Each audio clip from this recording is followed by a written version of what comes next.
On me dit que c'est parfait sous les sites des Carmes. Du coup, c'est bon.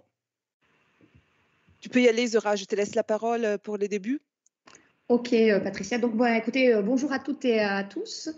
Donc, merci de nous accompagner dans cette belle nuit des chercheurs et des enseignants-chercheurs de l'Université de Nîmes.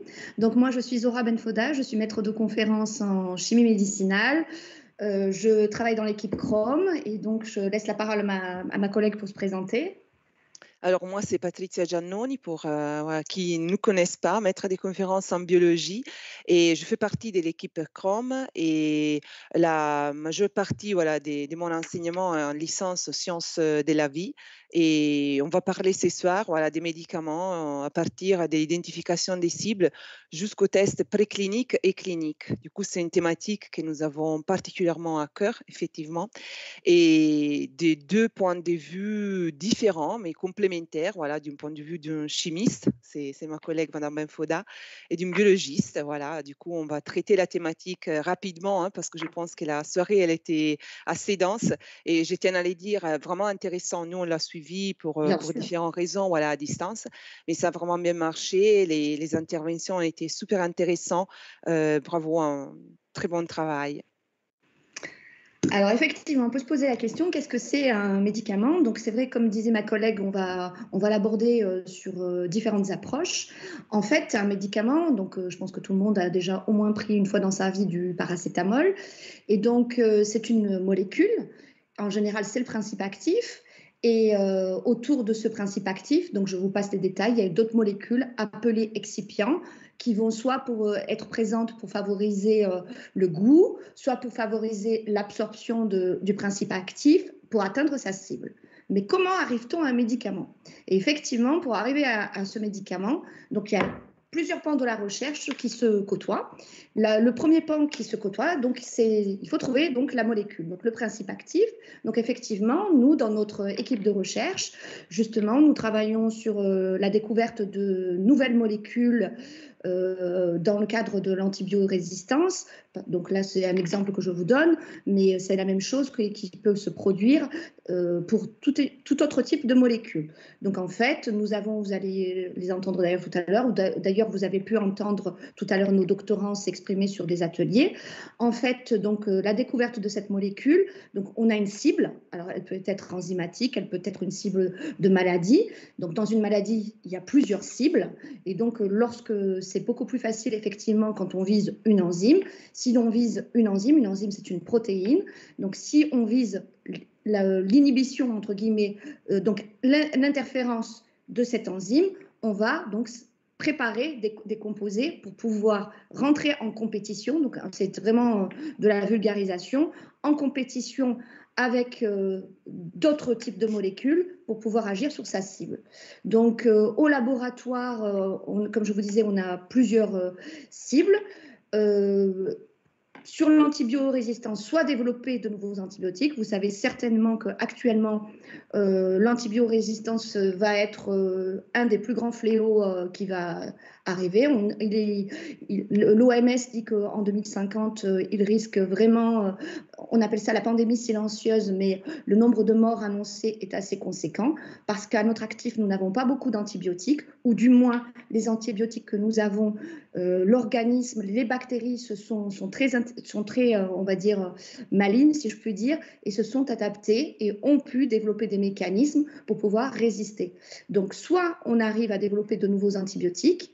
Alors, cette stratégie-là, je pense qu'il faut effectivement la développer, mais il faut savoir que lorsqu'on développe un antibiotique, il a été prouvé que 1 à 2 ans ensuite, après sa commercialisation, la bactérie devient résistante. Et donc, dans ces cas-là, soit il faut le réserver vraiment à des lieux très particuliers, et c'est ce qu'il faut faire. Par exemple, il y a des antibiotiques actuellement qui ne sont utilisés qu'à l'hôpital, ce qui permet effectivement d'avoir un panel d'antibiotiques qui ne sera pas utilisé par la population. Deuxième stratégie, c'est arriver à réutiliser les antibiotiques existants. Et là, dans notre équipe de recherche, nous travaillons, nous, effectivement sur cette cible, c'est-à-dire essayer de réutiliser les antibiotiques existants en faisant des molécules qui pourront pouvoir rétablir l'activité des antibiotiques.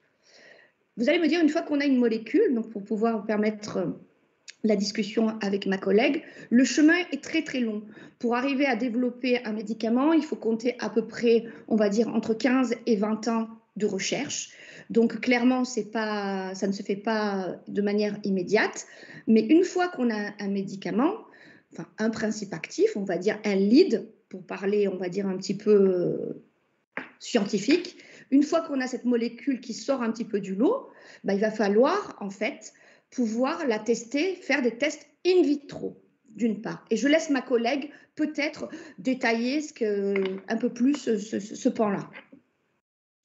Tout à fait, c'est vrai Zora. Vous me dites, hein, si l'audio est toujours bon, sinon je regarde un peu les commentaires en chat. C'est un travail assez étroit, en général pour arriver à un médicament entre différents laboratoires. La chose, on va dire la plus classique et c'est ce qu'on a vécu aussi dans notre expérience passée, c'est une collaboration entre biologistes et chimistes. Et pourquoi ça? C'est assez naturel parce qu'en fait, du point de vue de la biologie, souvent on se pose, la question, voilà, quels sont les mécanismes qui détermine, par exemple, c'était les focus de ma recherche, une certaine maladie. C'est quoi qui la déclenche? C'est quoi qui peut déterminer voilà, les développements de certaines maladies? Et alors, du point de vue de la biologie, on va chercher, on va étudier les différents mécanismes. Et c'est vrai que là, comme Zora Benfouda disait tout à l'heure, on parle souvent des plusieurs mécanismes qui sont mis en place. Et c'est vrai qu'on ne peut pas étudier tous ces mécanismes en même temps. Voilà, il y a différents laboratoires qui contribuent.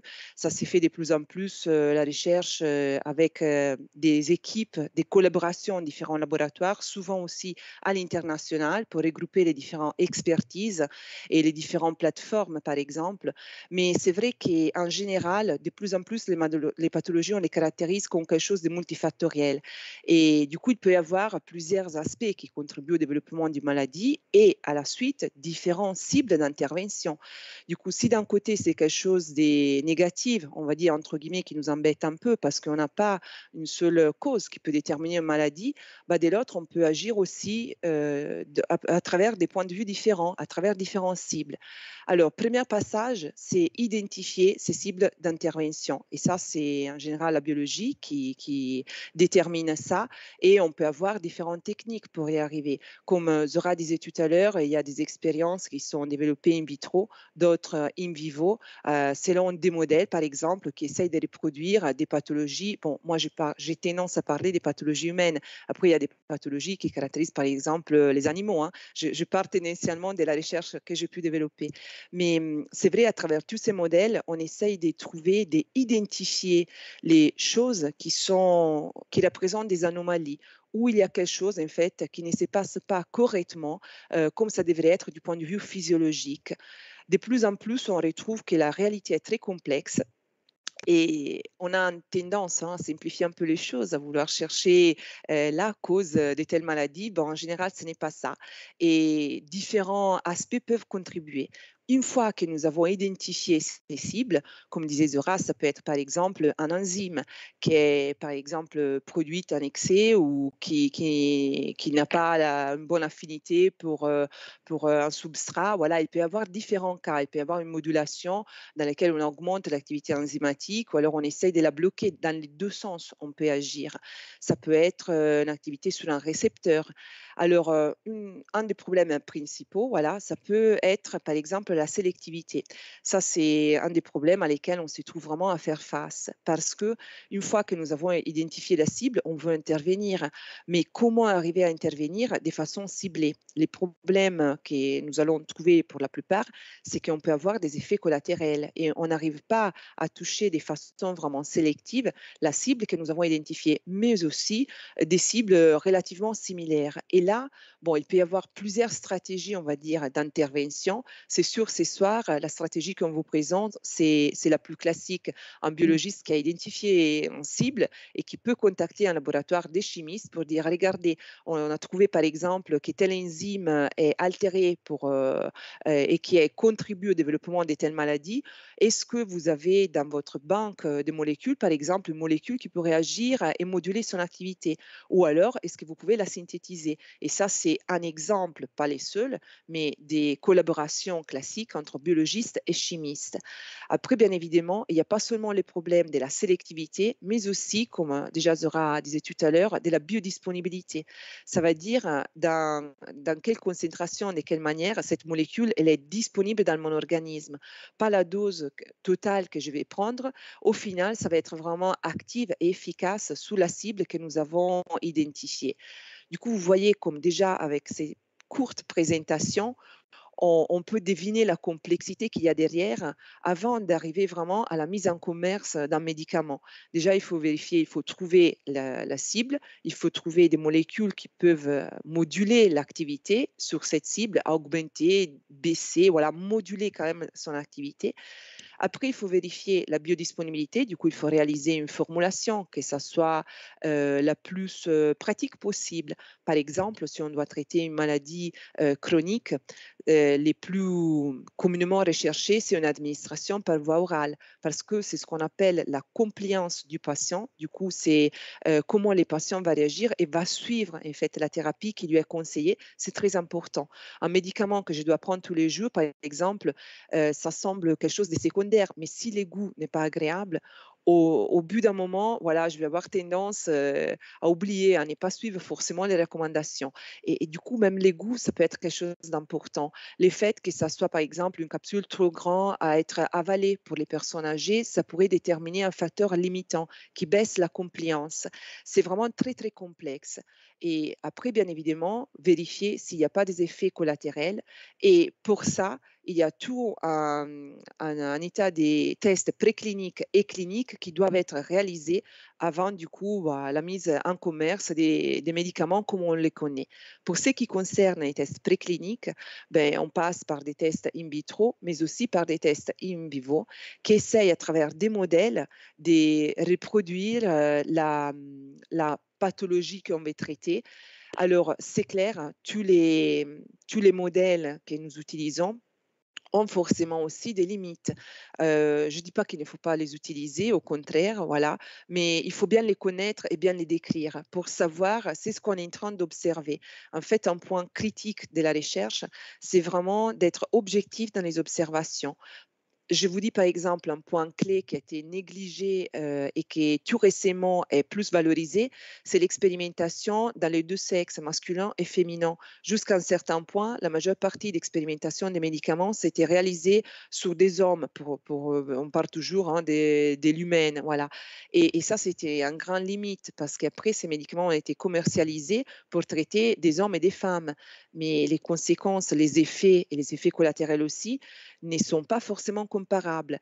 Il y a beaucoup de paramètres qui sont difficiles à maîtriser. C'est sûr que la recherche avance, nos connaissances avancent et du coup, on essaye de mieux maîtriser, de ne pas avoir des biais dans c'est ce qu'on observe comme résultat des différentes expériences. Mais c'est sûr que c'est un processus très complexe et ces processus, voilà, à plusieurs étapes pour lesquelles une collaboration étroite entre différents experts, différents laboratoires est strictement nécessaire. Zora, je ne sais pas si tu veux ajouter quelque chose. Juste, je souhaiterais rajouter quelque chose sur l'AMM, sur l'autorisation de mise sur le marché, ce que tu appelles la commercialisation. Effectivement, il faut savoir donc qu'il existe, on va dire, de la phase 0 à la phase 4, donc en gros 5 phases quand même du médicament. Et on peut dire qu'à n'importe quelle phase, tant qu'il n'a pas atteint la phase 4, qui est la phase de pharmacovigilance, où il est tout le temps normalement en étude, un médicament peut être stoppé, la molécule peut être stoppée sur une phase, et dans ces cas-là, justement, ben, le médicament ne suivra pas le processus de la suite. Et donc, effectivement, il faut aussi reconnaître que c'est un investissement très lourd financièrement pour les industries pharmaceutiques. Et c'est pour ça qu'actuellement, ils sont très, très frileux pour s'engager dans certains types de recherches. Voilà. Tout à fait, complètement d'accord avec ça et c'est vraiment un investissement, énorme, hein, pour les boîtes pharmaceutiques et il y a du coup des choix stratégiques qui sont effectués et très peu des médicaments qui donnent des résultats positifs dans les tests des laboratoires, au final, passent vraiment les tests précliniques et passent dans les essais cliniques des phases 1, 2 et 3. Bah, du coup, voilà, c'est vraiment une sélection très dure avant d'arriver à la mise sur le marché d'un nouveau médicament. Et comme c'est le cas des antibiotiques, voilà, pour lesquels il y a une recherche vraiment intense sous différents types, hein, des différents types d'approches et on croise les doigts. Moi, j'ai fait beaucoup de recherches dans les domaines d'Alzheimer, voilà. Il n'y a pas beaucoup de médicaments qui ont été proposés récemment à aducanumab, on verra bien, mais il n'y a pas eu des avancées vraiment remarquables, dans les dernières années, au moins pour le moment. En tout cas, merci pour votre écoute et nous laissons donc la parole et on va voir s'il y a quelques questions. Tout à fait, oui. Alors, je pense qu'il y a peut-être des questions dans les chats. Je ne sais pas, Zora, si tu les vois. Il y a eu pas mal des Alors, commentaires. il y en a une posée, c'est y a-t-il vraiment des différences d'effets entre les hommes et les femmes? Alors, oui, c'est ce que je disais. Bien sûr que ça dépend en fonction du médicament, hein, qui est observé, mais ça fait partie des biais, si vous voulez, de la recherche à lesquels on essaye de trouver une solution. Pour vous dire, il y a des comités éthiques qui valident toutes les études, même, avant, hein, les études précliniques, même quand on demande des financements, par exemple, pour chercher des molécules actives, une fois que nous avons identifié un cible.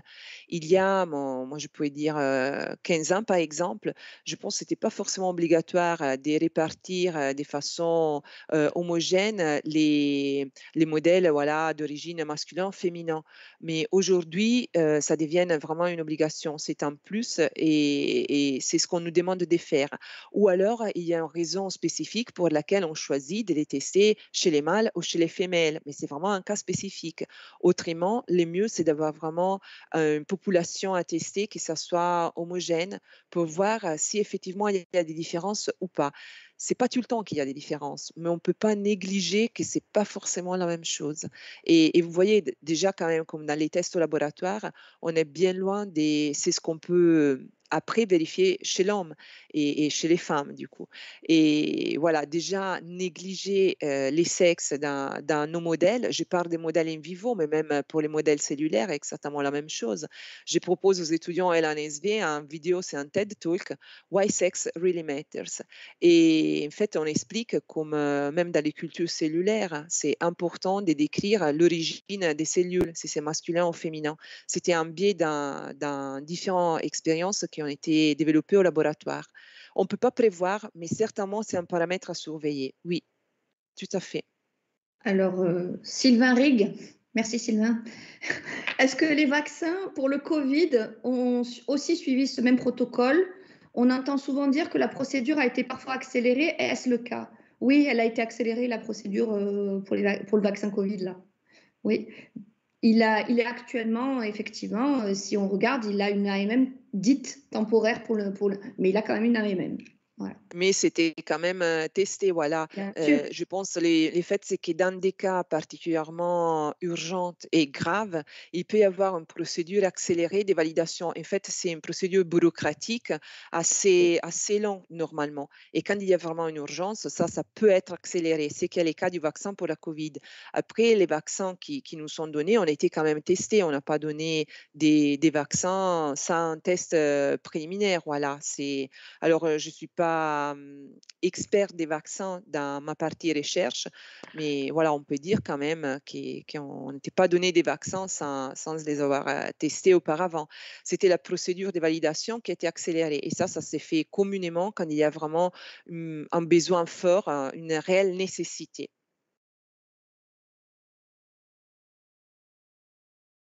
Tout Mhm. à fait, il y a plusieurs cas effectivement des médicaments qui ont été, accélérés, on va dire, dans leur acceptation. Après, ça reste toujours, par exemple, sous vigilance parce que, bon, ça, c'est classique, hein, c'est normal sous la mise, sous les marchés, parce qu'on les a testés, mais sur un nombre réduit, déjà des personnes saines et après sur un nombre réduit des patients.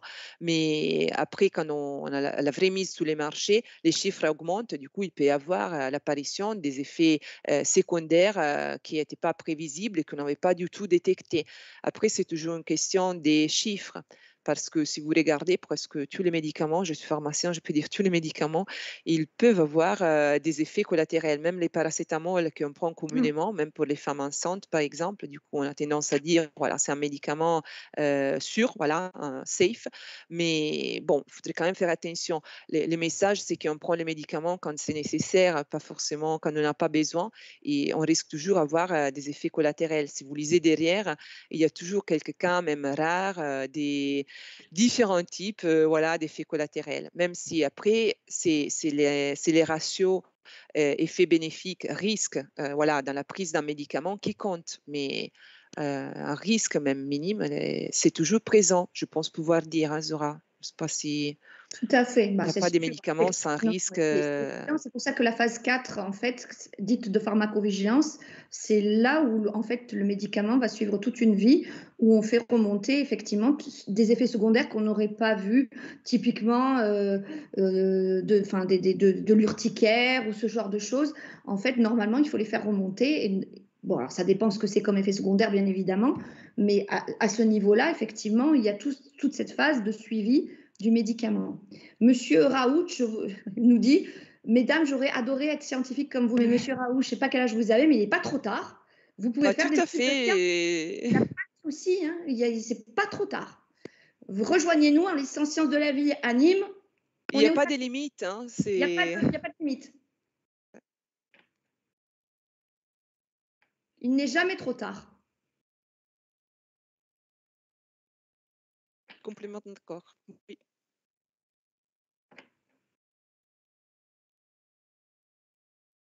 Est-ce qu'il y avait d'autres questions? Je ne vois Non, pas. non, pas du tout. Enfin, j'en vois pas d'autres. C'est bon. Est-ce qu'il y a des questions dans la salle? Sinon, on va laisser la parole à nos doctorants parce que je pense qu'après, il y a quand même, d'autres interventions. Alors la journée, elle était bien intense, très intéressante. Voilà, on a bien profité. Je ne sais pas si Yannick nous entend ou… Alors, très bien, je pense qu'il n'y a pas d'autres questions. Bah, du coup, on peut remercier, hein, Ben, toutes les merci personnes qui beaucoup, sont merci pour restées votre jusqu'à attention tard et pour suivre et on laisse la parole aux doctorants qui ont été d'accord, vraiment oui. Bon, ben, on géniaux laisse la parole à toute la nos journée. doctorants, effectivement, qui vont exprimer leur ressenti de la thèse. Et ça va être, à mon avis, restez, ne partez pas. Voilà, bonne soirée et à tout à l'heure. Nous, on va rester en tout cas. Bonne Bien soirée, sûr, merci de bonne l'attention. soirée.